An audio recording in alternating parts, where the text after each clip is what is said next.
જવાના સ્વપ્નો સાથે આવ્યા। शेष जीवन जीववाने माटे जीवतરના બીજ વાવ્યા। અંધારાને હડસેલીને અજવાળા લઈ આવ્યા। જીવન રોશન કરવા મેં તો પાન ખરમાં ભીંજાયા। અમે પાન ખરમાં ભીંજાયા। મારી પાન ખર, મારી પાન ખર, મારી પાન ખર ભીંજાય।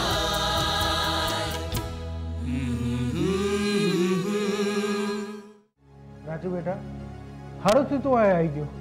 હા બેટા, તને ખબર નહીં હોય શું થઈ ગયું? મને હર્ષદ દાદાએ બધી વાત કરી છે। ચંદુને મેચ ફોન કરીને બોલાવ્યો છે।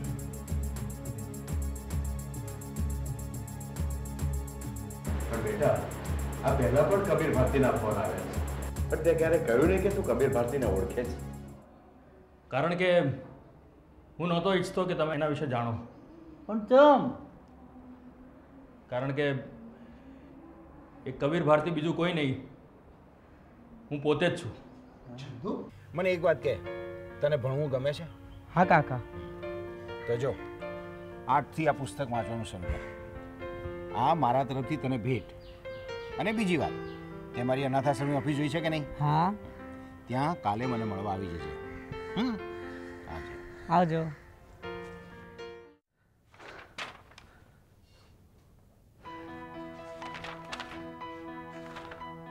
Good, well done Kabir, well done, Congress.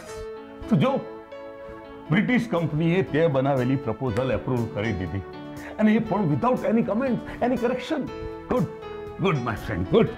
હવે તું જોજે, આપણે કેવી રીતે મિલિયનર બનીએ છીએ। નહીં, મિલિયનર નહીં, મલ્ટી મિલિયનર। કોંગ્રેસ। થેન્ક્સ। હા, થેન્ક્સ? અને એ પણ આવું ફીકું? અરે આવું થોડું ચાલે કબીર। Let's celebrate. સેલિબ્રેટ? શાના માટે? આપણે એવું તો શું અચીવ કર્યું છે કે આપણે સેલિબ્રેટ કરીએ? એટલે તું કહેવા શું માંગે છે યાર? એ જ કે આપણે આપણી સફરનો ઉદ્દેશ ભૂલી ગયા છે।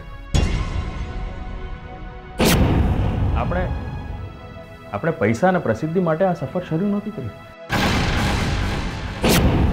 આપણે કોકના દુઃખને મટાડવાની માટે આ સફર શરૂ કરી હતી। કોકને આપણા બનાવવા માટે આ સફર શરૂ કરી હતી। આ સંબંધોને આપણે જીવી જવા માટે આ સફર શરૂ કરી હતી, અને આપણે બધું જ ભૂલી ગયા। કબીર, આટલી ઠોકરો ખાધા પછી પણ તું આમ કે છે? અરે કબીર, આજે તો આપણી પાસે સમય આવ્યો છે કે આ દુનિયાને આપણે બતાવી દઈએ કે વિજય ભારતી અને કબીર ભારતી કઈ હસ્તી છે। તું ભૂલી ગયો આપણા બાળપણના એ દિવસ? કેવા દુષ્કર દિવસો હતા। આજ દુનિયા આપણને ગાળો બોલતી હતી, ધિક્કારતી હતી। કબીર, આજે તો સમય આવ્યો છે એ દુનિયાને જવાબ આપવાનો। નથી ભૂલ્યો, હું કશું જ નથી ભૂલ્યો। આજ દુનિયામાં કાકા જેવો વ્યક્તિ એ ચાની કીટલી ઉપર આવેલો। એણે મને આ દુનિયામાં પ્રેમ અને આ દુનિયાના લોકોને પોતાના કરવાની શીખ આપી હતી। તમારા બાપના જીવનમાંથી તમે એટલી શીખ લો એવું જરૂરી ઈચ્છીશ કે તમે કોઈકને પોતાના બનાવી શકો, કોઈકના દુઃખને પોતાના કરી એમને ખુશી આપી શકશો તો મારું જીવન સાર્થક થયું ગણાશે। તમે જે જ્ઞાન જીવનમાં પ્રાપ્ત કર્યું છે એનો યોગ્ય ઉપયોગ કરી તમારી પોતાની દુનિયા વસાવો, એવા મારા અંતરથી આશીષ। જય ભારતી।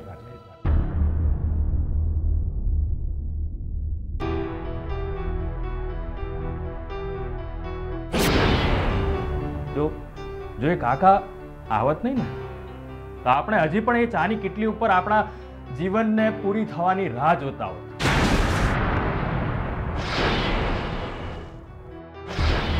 કમ ઓન કબીર, જે વ્યક્તિ હવે હયાત નથી એના વિશે વાત કરવાનો અર્થ શું? વાહ વાહ વાહ વાહ.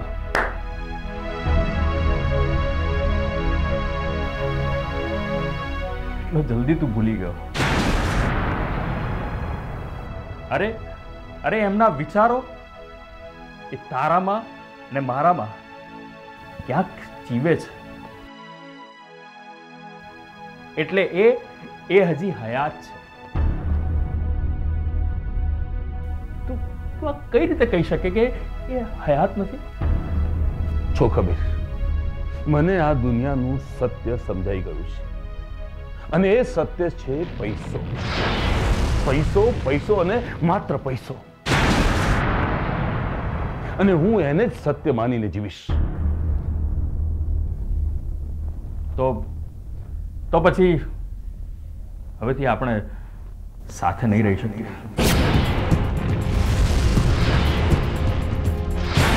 તું શું કહી રહ્યો છે? આજથી તારો ને મારો રસ્તો જુદો. હું હવે મારી સત્યની શોધમાં નીકળીશ. કબીર, આ તું શું કહી રહ્યો છે? મારું આ ફાઇનલ ડિસિઝન છે. ઠીક છે, તે નિર્ણય લઈ જ લીધો છે તો હું તને નહીં રોકું. હું આજે જ વકીલને બોલાવીને બધા ડોક્યુમેન્ટ્સ તૈયાર કરાવી દઈશ. તું તારો ભાગ લઈને જઈ શકે છે. એની કંઈ જ જરૂર નથી. મેં બધી પ્રોસિજર કરાવી દીધી. આ બધું જ હવે તારા નામે કરી દીધું છે. એટલે એ ડોક્યુમેન્ટ્સ તને વકીલ આપી જશે. કબીર, તું શું બોલી રહ્યો છો? ફરી એકવાર વિચાર કર. અરે આપણે બંને ભેગા મળીને આ બધું કમાયા છીએ, અને આજે આ બધું જ્યારે માણવાનો સમય આવ્યો ત્યારે તું બધું છોડવા તૈયાર થઈ ગયો.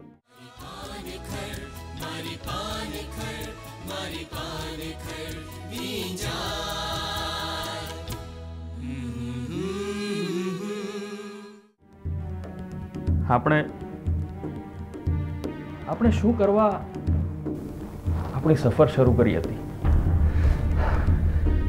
એ મને હવે સમજવા મળ્યું. બસ આ બધું હવે તારું છે, અને એ તને મુબારક.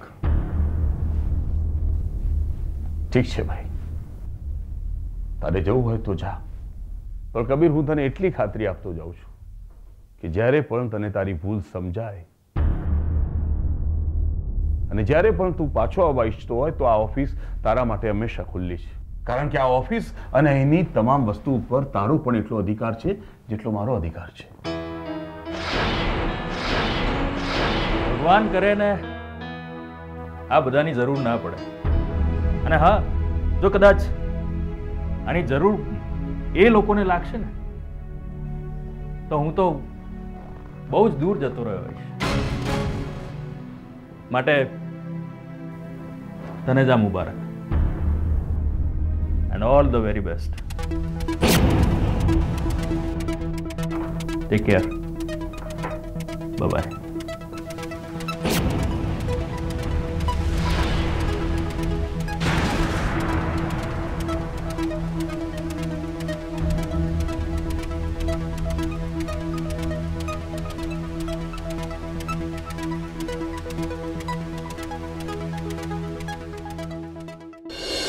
મેં મારી તમામ મિલકત અને હક્કો વિજયના નામે લખી આપ્યા.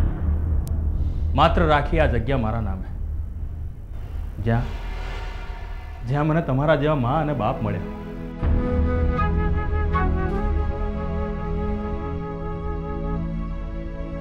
ચંદુ, તો પછી એ આ જગ્યા પાડી દેવા શું કામ માંગે છે, અને તારા નામે નોટિસ શું કામ મોકલી?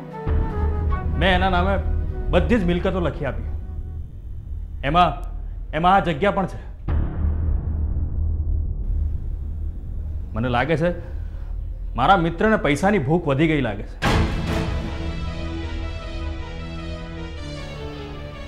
પણ તમે ચિંતા ના કરતા, આ ઘર માટે હું કંઈ પણ કરી લઈશ. ઘરને કંઈ નહીં થવા દઉં.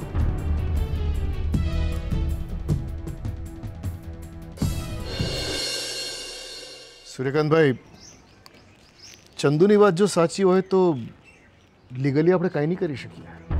તમારી વાત સાચી છે હર્ષદરાય, પણ આમ હિંમત હારી જવાથી કંઈ નહીં થાય. આપણે બધાએ ભેગા મળી અને આનો સામનો કરવો પડશે. મને તો આમાંથી કોઈ રસ્તો દેખાતો નથી. લાગે છે આપણે આ ઘર છોડવું જ પડશે. નહીં હર્ષદભાઈ, રસ્તો શોધવો પડશે, અને એ પણ જલ્દીથી. નહીં તો પછી આપણે આપણું ઘર છોડી દેવું પડશે. મને તો આપણા ચંદુની દયા આવે છે. બિચારાએ બધું છોડી દીધું એક જ ઝાટકે. નહીં પણ કોના માટે? આપણા આશરા માટે. સમજાતું નથી. આટલું બધું થવા છતાં પણ આપણે ચંદુને બરાબર ઓળખી ન શક્યા. હર્ષદરાય, ચંદુના જીવનમાં એને શું કરવું એના માટે ખૂબ જ સ્પષ્ટ છે. એને ખબર છે કે શું કરી રહ્યો છે, અને એને જે સમજ કેળવી છે એ જો જીવનમાં બધા જ કેળવી લે તો જીવનમાં ક્યારેય કોઈ દુઃખી જ ના થાય. સૂર્યકાંતભાઈ, તમારી વાત સાચી છે. એને બધું જ છોડી દીધું. કોના માટે? તો કે આપણા માટે. અને હવે એ લડવા તૈયાર થયો છે. કોના માટે? તો કે આ ઘર માટે, આપણા માટે.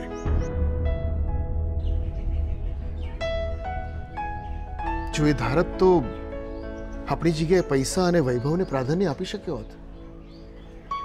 પણ એણે એમ ન કર્યું. એણે આપણને પસંદ કર્યા. સાચી વાત છે. ક્યારેક આપણે વડીલો આજની નવી પેઢીને ગાળો આપીએ છીએ, પણ ક્યારેય એમના મનમાં જોવાનો પ્રયત્ન નથી કરતા. એ લોકો પણ સમજુ છે. પોતાનું સારું નરસું પોતાની જાતે વિચારી શકે છે, પણ આપણે એમને કાયમ નાના જ સમજીએ છીએ, અને કદાચ એને જ જનરેશન ગેપ કહેવાય. તમારી વાત સાંભળીને મને મારો પરિમલ યાદ આવી ગયો. હું તમારા વગર નહીં રહી શકું. અરે, હું ક્યાં તને કાયમ માટે છોડી જવાનું કહું છું? ત્યાં જઈને તું મને પાછું બોલાવીશ તો ખરો જ ને. પણ ત્યાં સુધી તમે અહીંયા એકલા કેવી રીતે રહી શકશો? તારી રાહ જોઈને બેઠા. અને મને વિશ્વાસ છે કે વધારે સમય તું મને રાહ નહીં જોડાવે. મારાથી આ નહીં થઈ શકે. હું તમારા વગર ત્યાં નહીં જીવી શકું. ઠીક છે. પણ બેટા, મેં તને છોડવાનું નક્કી કરી લીધું છે. હા, બાજુમાં જ એક જગ્યા છે, આપણું ઘર. મારું નામ પણ લખાવી દીધું છે ત્યાં. સાચું કહું તો બેટા, તને સાચવીને હવે હું કંટાળી ગયો. બસ થોડો સમય મારે એકલા રહેવું છે. બહુ જિદ્દી છો પપ્પા તમે. બાપ કોનો છું?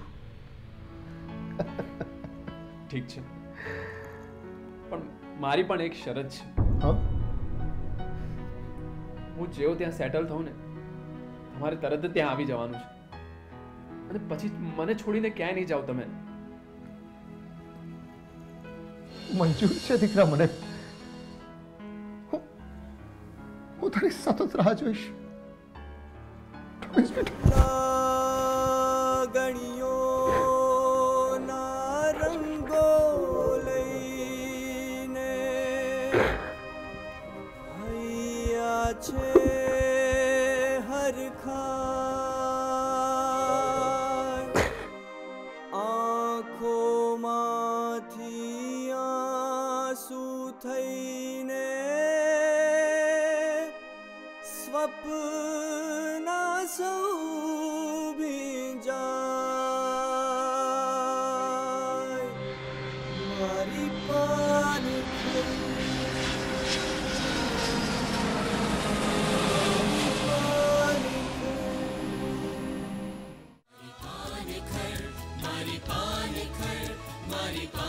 ખર ભીંજાય.